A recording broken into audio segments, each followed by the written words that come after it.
బులెటిన్లో మరో breaking news చూస్తున్నాం. ఢిల్లీలో గాలి నాణ్యత తీవ్రంగా దెబ్బతింది. ఢిల్లీ ఎయిర్ క్వాలిటీ ఇండెక్స్ 418 మార్కును అధిగమించి అతి తీవ్రమైన కేటగిరీలోకి చేరింది. ఢిల్లీతో పాటు నోయిడా, గజియాబాద్, గురుగ్రామ్, ఫరీదాబాద్ పరిసర ప్రాంతాలను దట్టమైన పొగ కమ్మేసింది. దీంతో వాహనదారులు తీవ్ర ఇబ్బందులు పడుతున్నారు.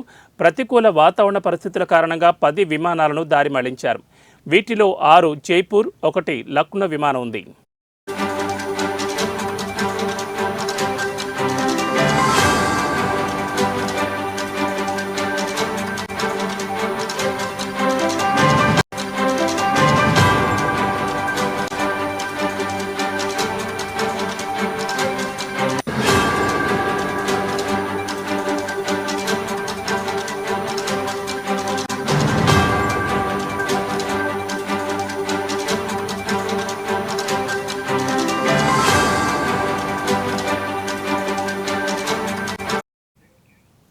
ఇందిరాగాంధీ అంతర్జాతీయ విమానాశ్రయంలో ఉదయం 8:30 గంటలకు 0 మీటర్ విజిబిలిటీ నమోదైంది.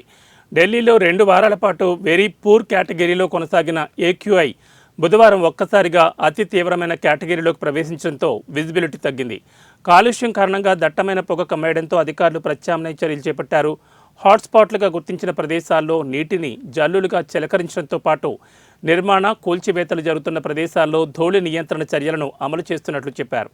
ఇండో, గంగా మైదానాల్లోనూ గాలి నాణ్యత ఆందోళనకరంగా ఉందని తెలిపారు. బీహార్లో 3, హర్యానాలోని 2 సిటీలు, చండీగఢ్ ప్రాంతాలను దేశంలోని టాప్ 10 కాలుష్య ప్రదేశాలుగా గుర్తించారు.